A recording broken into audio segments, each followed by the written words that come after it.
Hi, welcome to another episode of Let's Talk About This. I am your host, Crystal Hicks. My guest today is Theresa Merritt-Watson. She is the author of a book titled Black Tech Leaders in Technology, Yesterday, Today, and Tomorrow. Theresa, welcome to the podcast. It's good to have you on. How are you today? I'm doing well. And first, I want to say thank you for the opportunity. Thank you. Oh, you're welcome. Thank you for coming on. I was looking forward to doing this interview with you because we're going to be talking about some Black folks in technology. Yes. And this is a conversation that I don't hear a lot about. We don't talk about the contribution that Black people have in technology. And could you tell us, first of all, I want to ask you about the book.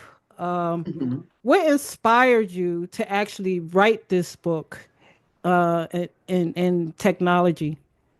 Well, what inspired me, Crystal, was one of the things that you see is that young children know a lot about technology.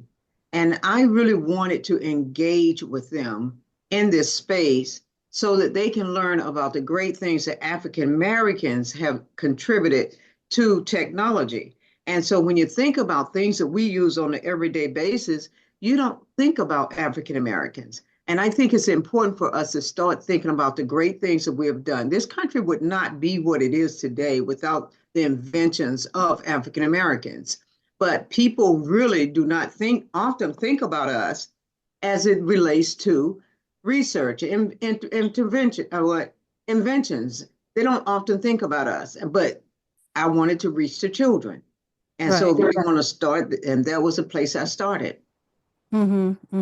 So yeah, this is interesting because we don't hear a lot about the contributions that Black people have contributed, and especially in the school system, they don't talk about it a lot Yeah. with the students in school. You don't hear a lot about that. I remember when I was in school, we learned a lot about American history, Hmm.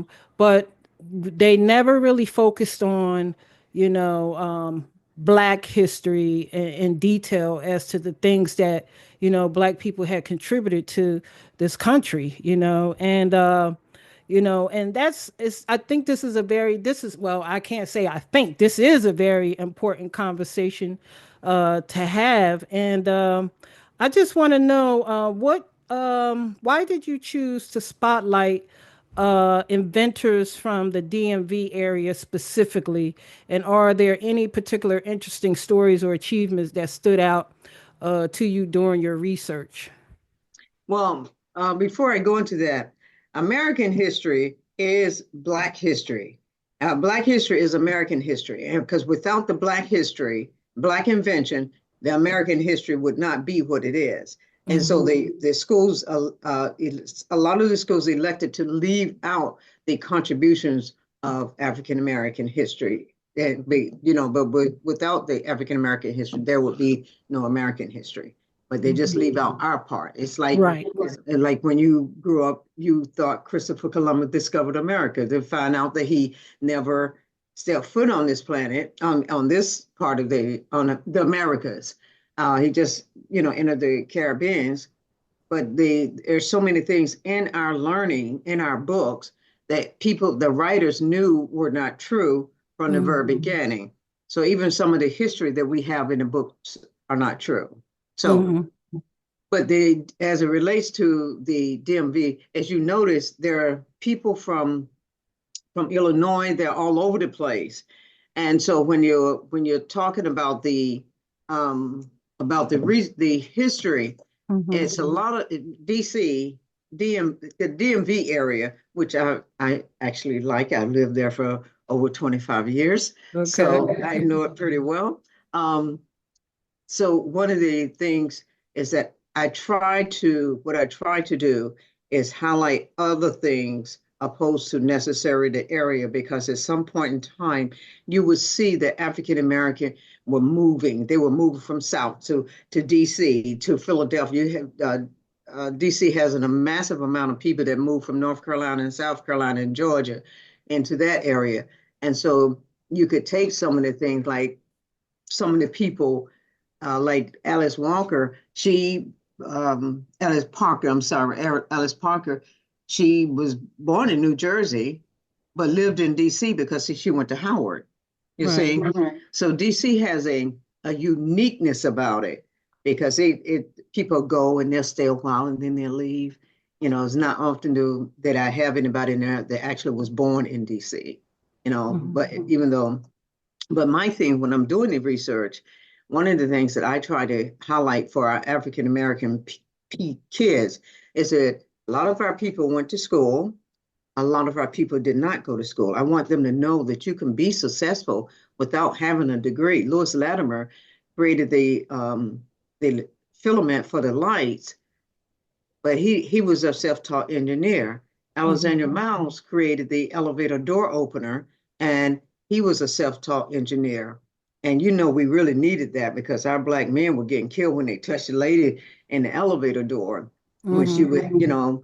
And then you have Frederick Jones, um, that created the refrigerator truck because the medicine was going bad before he could get it delivered to the hospital. And one that's all over this world is Garrett Morgan. Mhm. Garrett Morgan created the lights, stoplights, traffic light as we know it today, and traffic lights everywhere. Mhm. They absolutely everywhere. Um, so the inventions that we have invented, and we're still inventing things, by the way.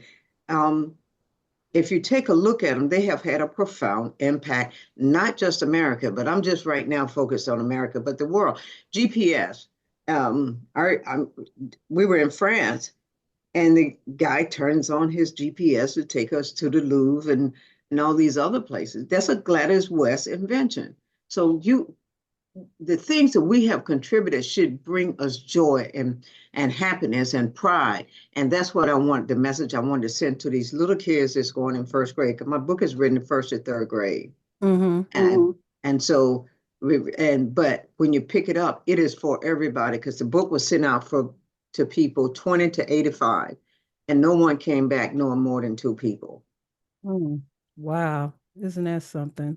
Could you Mhm. tell us more about Valerie Thompson and her work on the 3D illusion transmitter and how has her invention impact modern technology? Well, if you look at Valerie Thompson and you look at the um, Disney, if you will, Disney used a lot of her devices in their animation. And so if you can see when you draw a picture, when we used to draw a picture before Valerie's invention, it just had one dimensional drawing. Mm. And with Valerie, it brought the picture more of a life drawing. When you see the Matrix, which, those kind of scientific shows, you see her illustration and her illusional transmitter into this. That's one of the attributes I see in Valerie's invention throughout when I'm watching. Um, I watch a lot of the scientific, the what do you anyway? Uh, Sci-fi? yes, I'm stuck here. Yeah. And so, the Thor movies and things like that, I Yeah. do watch that. And so you see Valerie's invention in that. So how she took something from one dimensional and to 3D illusional to make it more lifelike. Mhm. Mhm.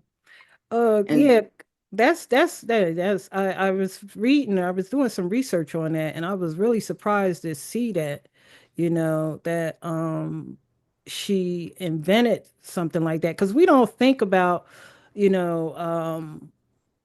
the things that we do as far as technology. We mhm, always associate it with non-black people, and like you said, it is important for us to, to address a lot of these technical things that people have done. You know, like Mary Jackson, her story is it's very influential.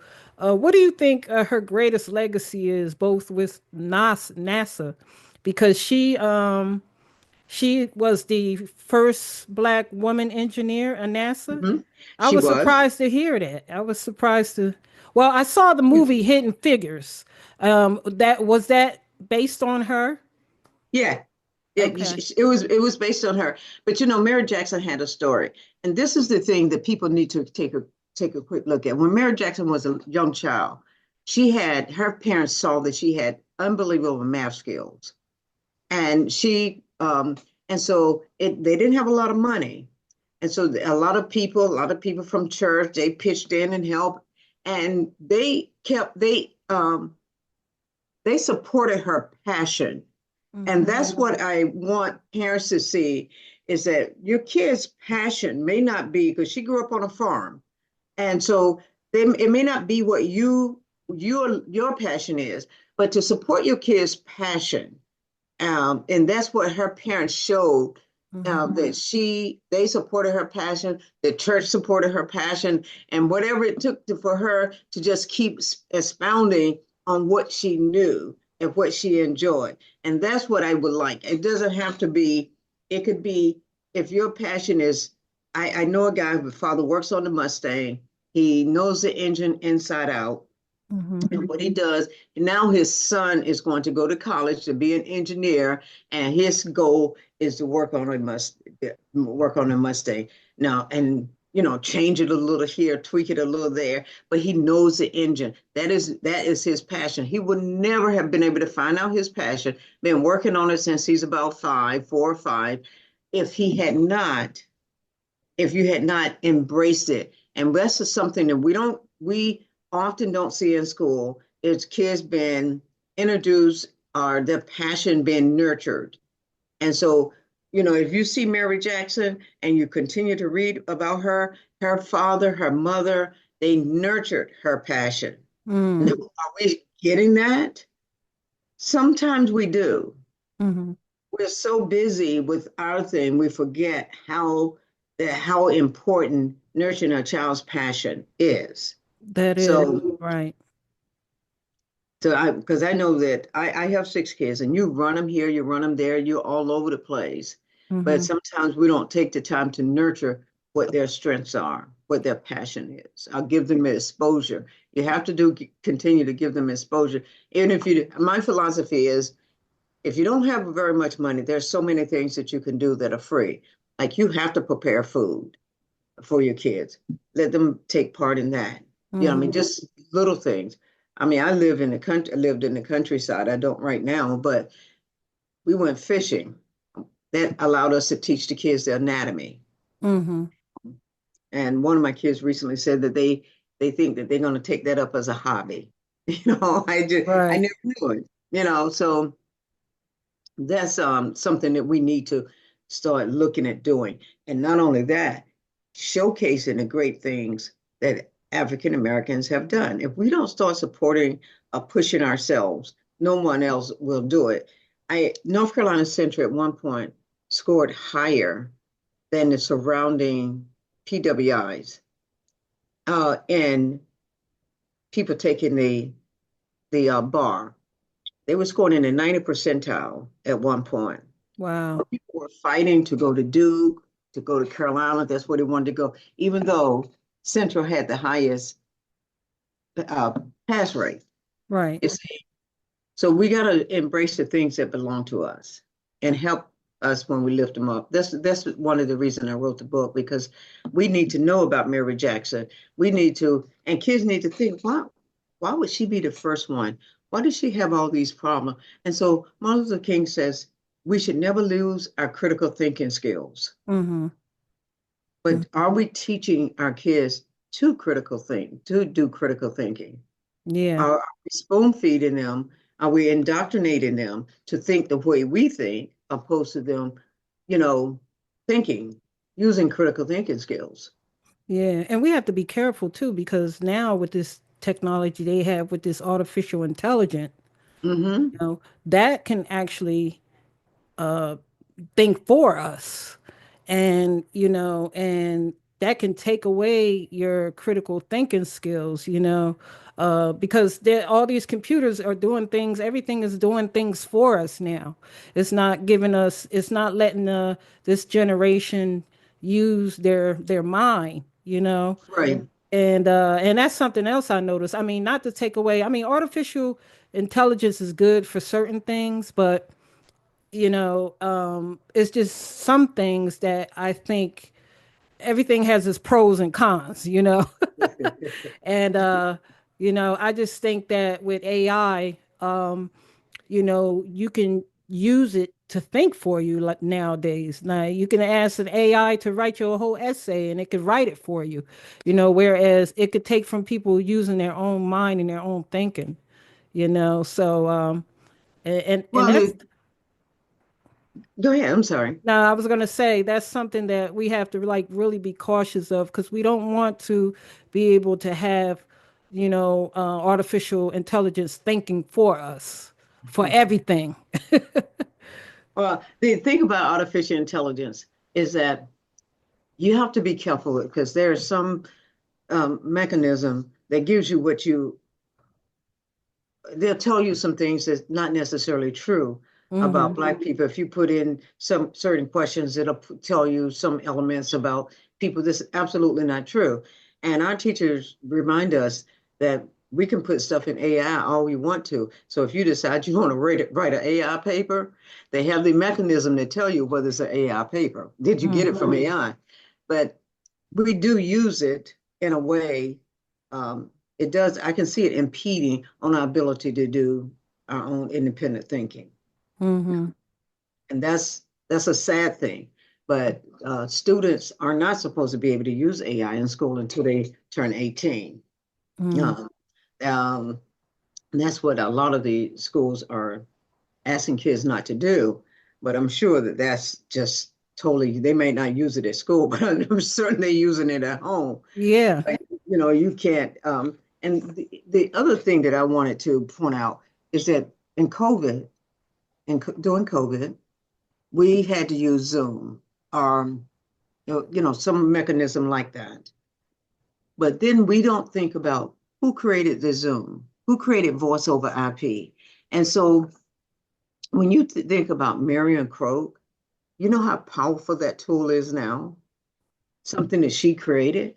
Right. And but you don't think Black when you're talking about it.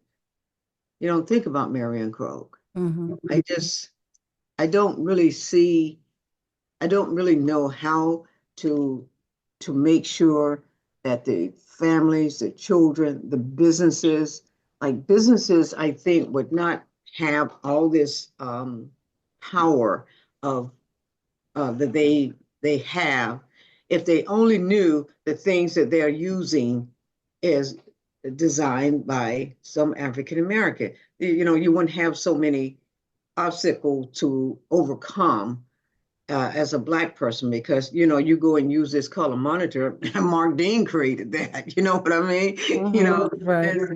And, voice over IP. Marion Croak created that. So I think we start to be. I tell my kids when I go and do these book tours in school. Put these things on the refrigerator just to remind you who created it. So you start developing a sense of pride. I want my book to take these for these kids to read it before they go to school. They develop a sense of pride, a sense of ownership, a sense of belonging. So when they walk into class, they have a sense of who they are. Hmm. So if you decide to, and I also want people to know that a kid, when an African American kid know who they are, you can't just nurture other people that you think are going to make it in life. So if you have someone in your class, in your first grade class, and their father is a chemist. Their father is the head of the chemistry department at UPenn. Hmm. Um, then you go in your first grade class. Oh, what did you guys make today? What was that formula? Do you know how to do that mathematics? Whatever you're nurturing and bringing up that. However, if you're coming from a place where the father fixes his own car and stuff like that, but in that Every single person has a passion, and you should be able to nurture that. But I think when I say we, a lot of time as Black people, we won't push the envelope a little further to say, yes, my kid worked on the car with his father all summer. Well, it seems boring, but quite frankly, this kid is learning how to really build an engine. Mm-hmm. He's learning Right. so much engineering that it is parallel with the guy that's learning the chemistry. Mm-hmm. And so we we have to push that. Mm-hmm. The fact that nurturing is absolutely necessary for our kids, Mm-hmm. no What matter would you what their economic background is. right? What would you suggest? How do you think that the education system needs should go about pushing it a little bit more in the school system?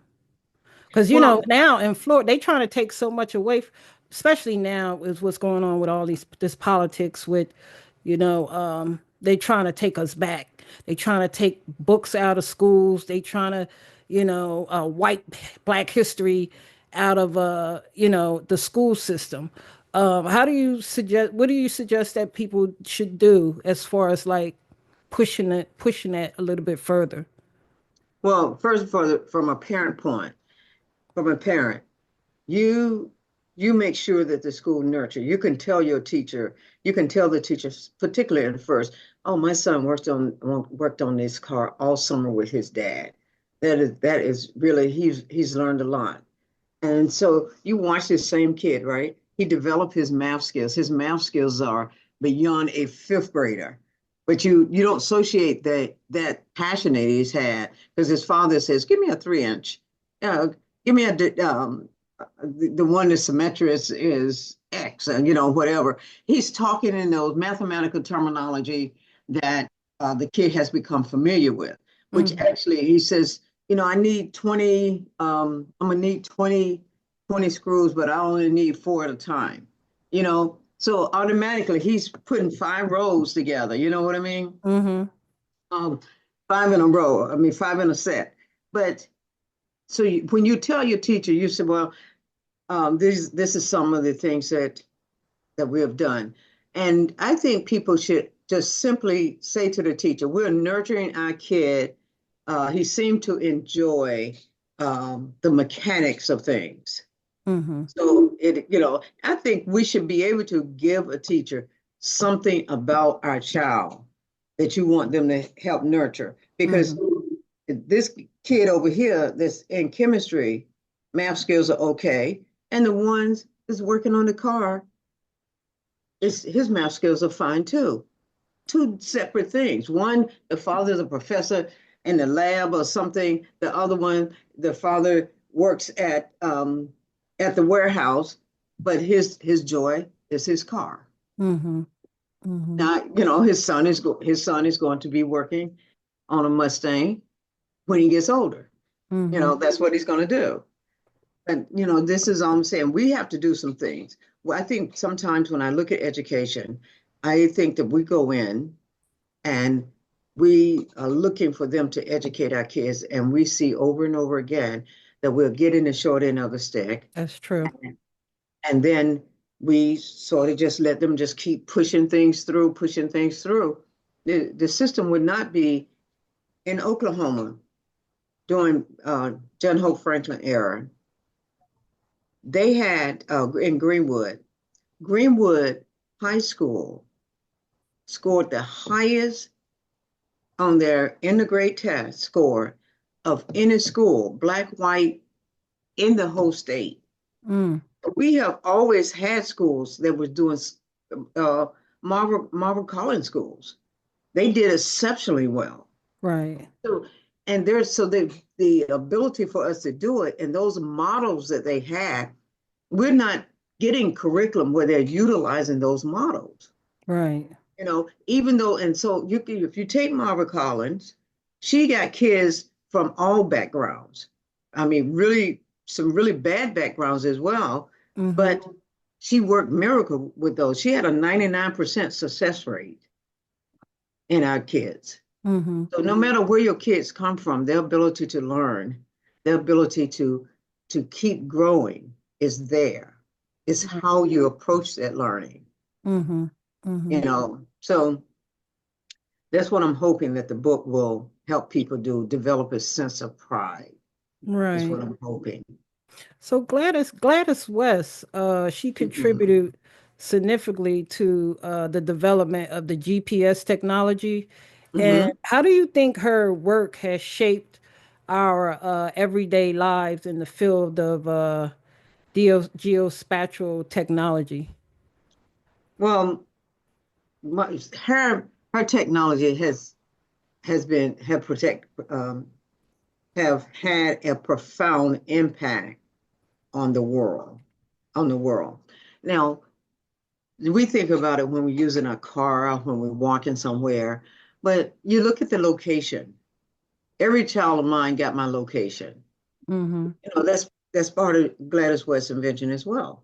Because she just and so I think that when we're looking at that, you people have taken her invention and actually done spin-offs on things like the location on my iPhone. Mm-hmm. So she just people continue to expound on her invention. And as far as even the satellites, the satellites, Mm-hmm. Russia use it, United States use it. We're using all sorts of things that she have created. So Mm-hmm. that's it has had your answer your question. I just can't describe the impact that she has had Mm-hmm. on the world. Yeah. Your book targets grade school kids, but appeals to all ages. Right. And how do you hope it will impact young readers, and what feedback have you received from various age groups? Well, the older age group, I would say Yeah. 30 and up, the ones that have children, they said they learn with their children. And so Right. the thing here is that it's hard for a parent to invoke these teaching if they don't know.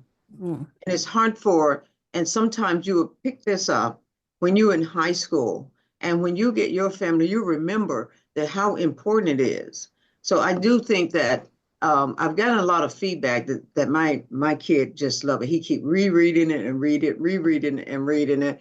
And I do the same because I didn't know it. So now when they go to school, it's not about, these people are important, but it's not about the research from Martin Luther King or Jesse Jackson or Rosa Parks. They have other people that they can research that they can relate to. You can relate to the cell phone. You can relate to GPS. You Right. can relate going to get ice cream out of the ice cream box. And so I really, want to be able to encourage people to take this book and and give it to someone as a Christmas gift, Hmm. you know, because they will learn. Right. Right. Yeah. It's yeah, I love the design. Who did the graphics and everything for the cover? That's a nice cover or the book. We had a young lady that did the graphics, and Gerard Herman, and he does the driver and the illustration. Hmm. Yeah, it's I like it. I say, oh man, Thank you. I love the way this book was designed. It's eye-catching.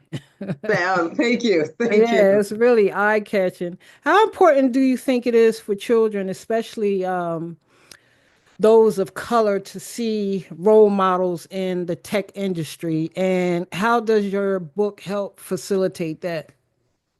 Well, sometimes when you don't see role model, you don't really understand, you don't really grasp that you have that capability. When we see role models, particularly the ones that look like us, it gives you a sense of hope that I think I can do this. I think I can, you know. I'm sorry. Um,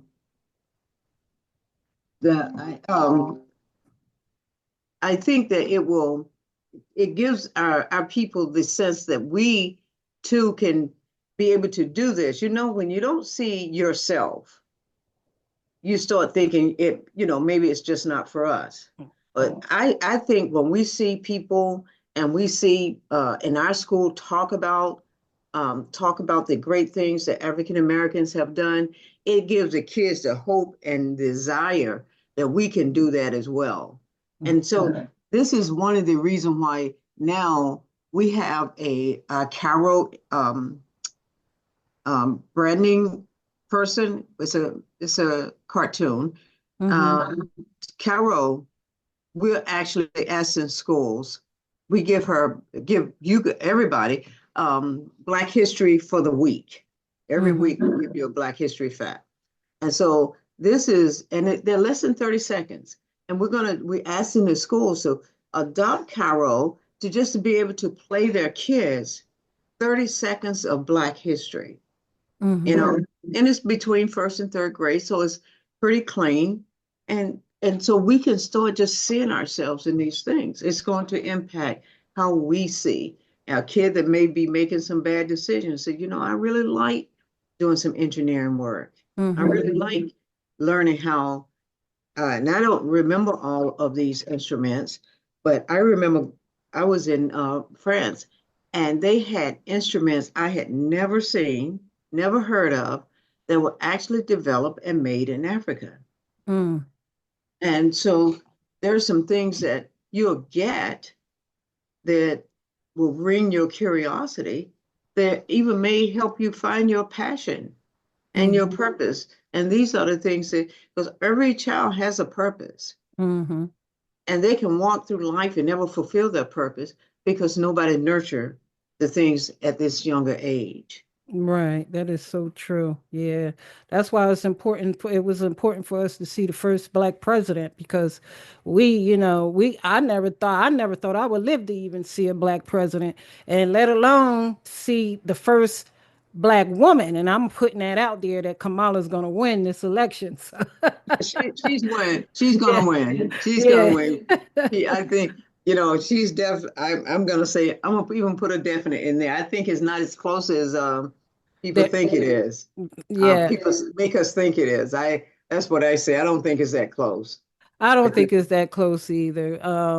But time will tell. I think people are ready to just move forward in this country, and they just tired of all the nonsense. So, I that is Krista, I will agree with you. I will agree with you, and I thank God every day that we didn't have like a massive hurricane destructive in Florida, so they can recall the election, hold off on it or anything. So that's a blessing within itself as well. yeah, it is.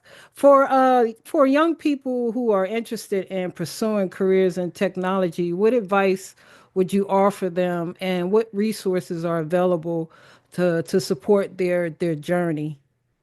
Well, the resources, let me see. When you want to do technology, I think for kids, I don't care what color you are, people should not do it because of money. They should do it as a passion, and the money will follow. Yep. That's one thing, because a lot of times our kids, they're spending a lot of energy on what they can do to make money. Like, I'm going to Hmm. be a basketball player. I have a nephew. I have a nephew. The tallest he probably get is 5'5". But he he is so convinced that he's going to be a pro basketball player. Now, Right. every now and then you have a fluke in there, but you know, um, so you do have those things. You really got to home in on it. You got to strengthen your skills, the skill area that you're in. You want to be an engineer in technology. You got to have some good math skills. Hmm. You got to have some good math skills. You got to have great analytical skills Right. because a straight line, it may take a straight line in some other um, area like art, but that line may bend in technology. And you got to Hmm. be able to do that. Learn your things, put your time in. Hmm. You got to put your time in. You got to commit yourself to something. These things are absolutely important. This is one of the things where I like, as a young child, you can teach your child commitment. You got to be committed to some things. And so, and when if you say you have to clean your room, there's no exception to that unless someone gets sick or something like that. Not that you want to go and play with your kids. Consistency is going to be important when you're trying to create and you want your child to create, um, to work in their passion, because their ultimate goal is to work in their purpose. Mm-hmm. And without you having structure, it's hard for you to fulfill your passion, your pursuit, and your purpose. Because you Mm-hmm. could have a passion, but you got to learn how to pursue that thing and what it takes to pursue it and how to pursue it and all these other elements to go into that. Yeah, and to You know, master it. Yeah, and to yes. keep working on it, and try to be the best at it. Which is important. What are in your opinion? What are the key qualities that you think that a great leader in the technology sector should have?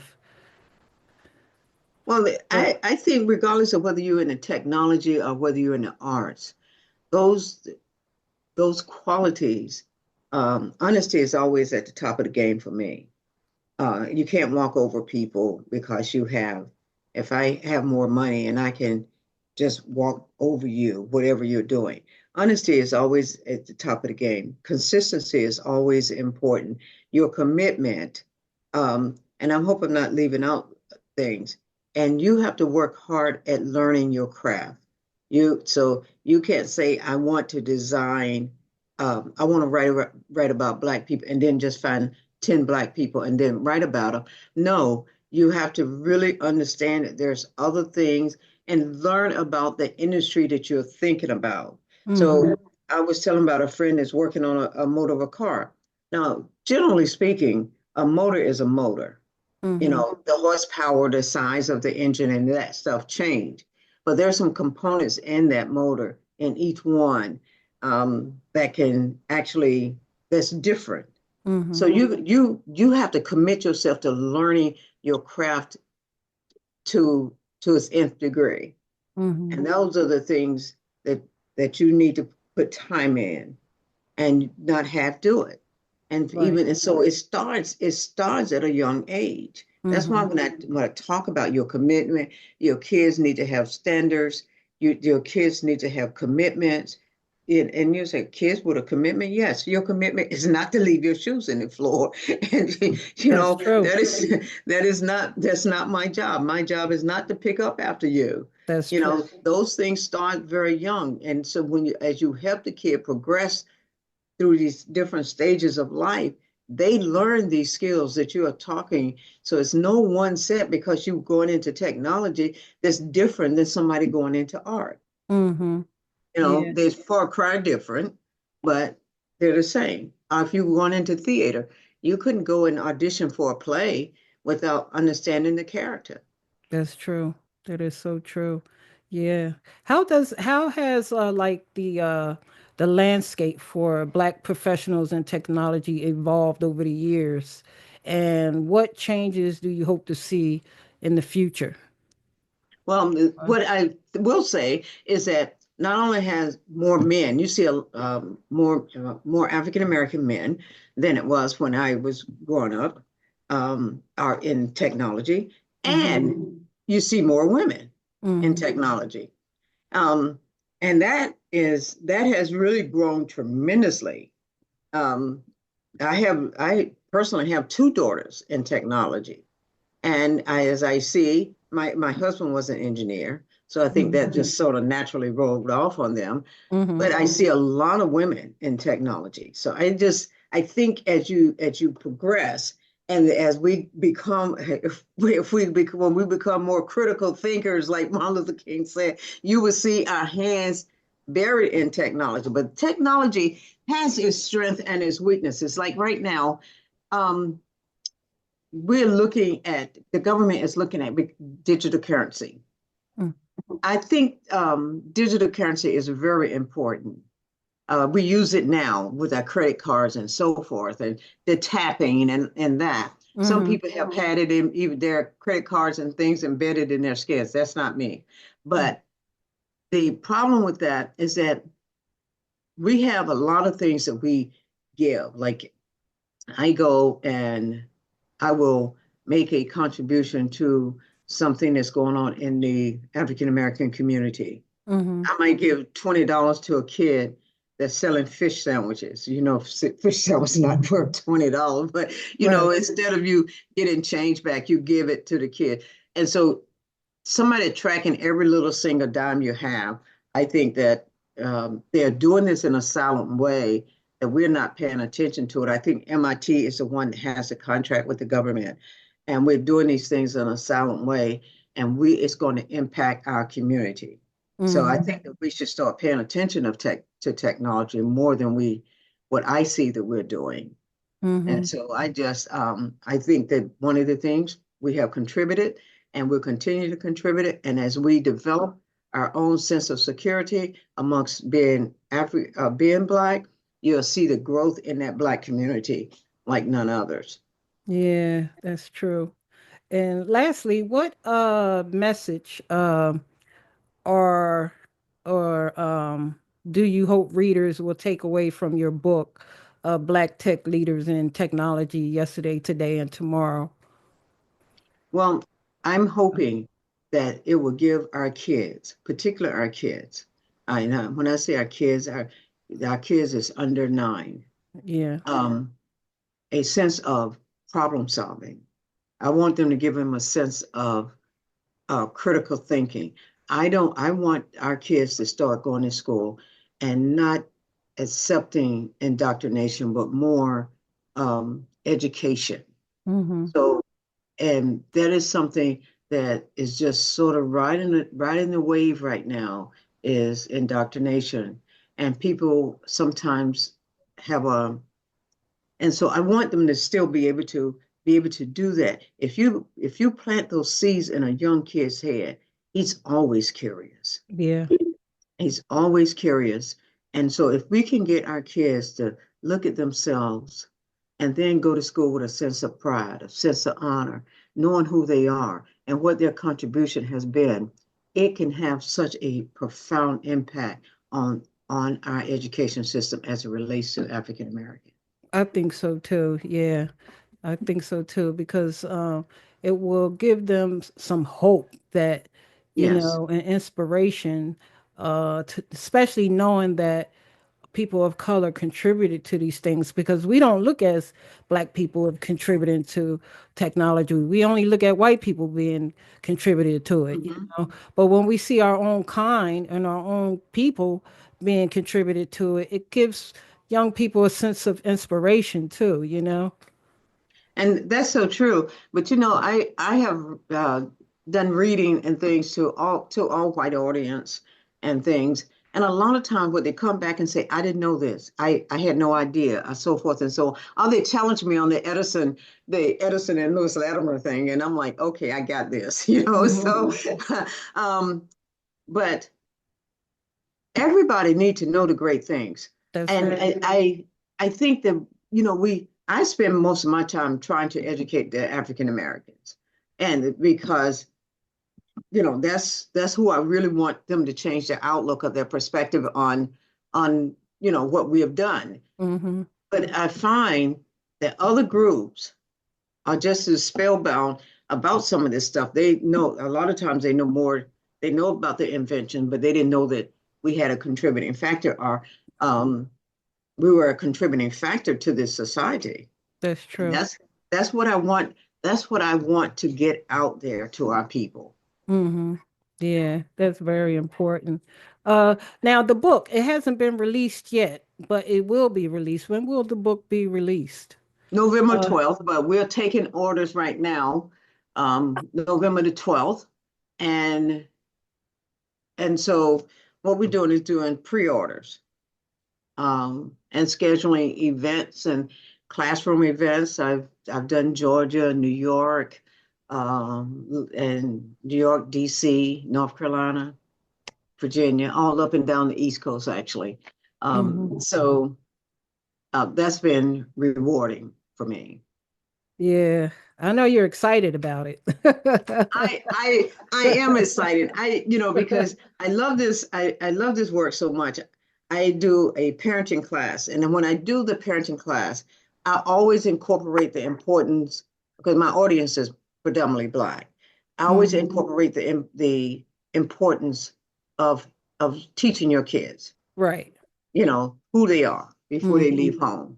It's like teaching your kids manners and things. So when your kids get in the grocery store, they're not cutting up, pulling things off the shelf, doing all that. Why? Because they learned it at home. Right. Exactly. She's Yeah, because she's that's where it starts. It starts in the home. she's beautiful. Oh, thank you. Yeah, he he's I have a little Pomeranian and he likes to be on he's likes to be under me all the time. He's my baby though.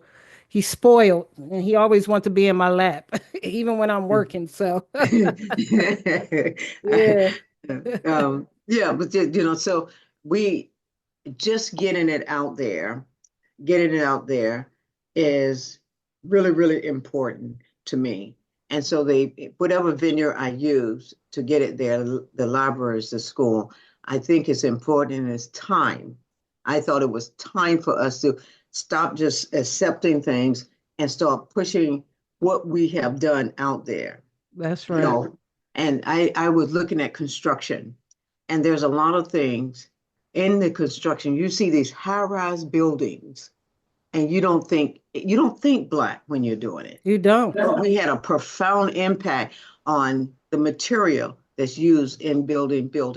That's in one of the other books. So, Okay. so, Right. but I know that there's so much that we've done, and I just want to be able to give our kids, our family, and people the how important it is. The other Right. stuff, the math, science, and all those things, we had a profound impact on that. So as the kids continue to grow, every subject that they have, we have some space in there. Mm-hmm. And Yeah. that's what I want you to see. I don't want our kids to keep going to school and thinking that Robert E. Lee was this great war man. Right. He was there, but he was not a great man when you start unpacking him. I guess my point here is that we get Robert E. Lee, Hoover, and stuff, and what they give us is the great things that they have done. But then some of these people, they slaved, they abusive, they did a lot of other stuff that we never hear about because I'm not advocating to release all this stuff, but I am advocating for our history to be true. Mm-hmm. That's what I'm advocating for. And we have been taught a lot of history that was not, you can make anybody look good. You can make Charles Manson look good if you wanted to, That's true. and then a person over here, they victimize, you can make them look like they have no value. Mm-hmm. And that's the way I see some of the things that African American, it is time for us to stop doing, to stop just accepting things and start putting ourselves out there. That's It right. can be a little scary because I've never really focused being in the front of something like interviewing. It's a little scary to me, but Mm. this is so important to me. I'm willing to do it. Right. Yeah. That's how important it is to me. Right. That's true. Yeah. Well, Teresa, it's been a pleasure having you on the podcast and make sure you guys get the book and it will be released when? What day? November the 12th, but you can go to Synergy Network LLC.com and you can go there and get it. And next week you can just get it off Amazon. Oh, okay, good. Yes. So please get Yeah. it. Please get it. Give it if you're adult and say, "Oh, I don't want to get a children book." Get the book. Give it away to a child for Christmas. I was getting ready to say this. For I was getting ready. Kwanzaa. Yeah, I was getting ready to say this would be the perfect Christmas gift. I think I'm going to do that for my two young grand twins. I have my youngest grandchildren are twins, and Hmm. I think that I'm definitely going to get that. It would be a gift for them. You know. Yes, that's what I want people to do. I even want corporation to just, if they would just buy the book, I could give it to kids as a stocking stuffer Right. for all this holiday. And so I Hmm. think I think I'm going to write some companies and see if I can get that done. Yeah, that would be good Yeah. if you can do that. Yeah, definitely, So definitely. Yeah. Well, So thank you so much. I really appreciate it. I get all excited when I'm talking about Black history. So right, right. I'm sure you have to edit this. Yeah, well, that's it's your passion. We was just talking about passion.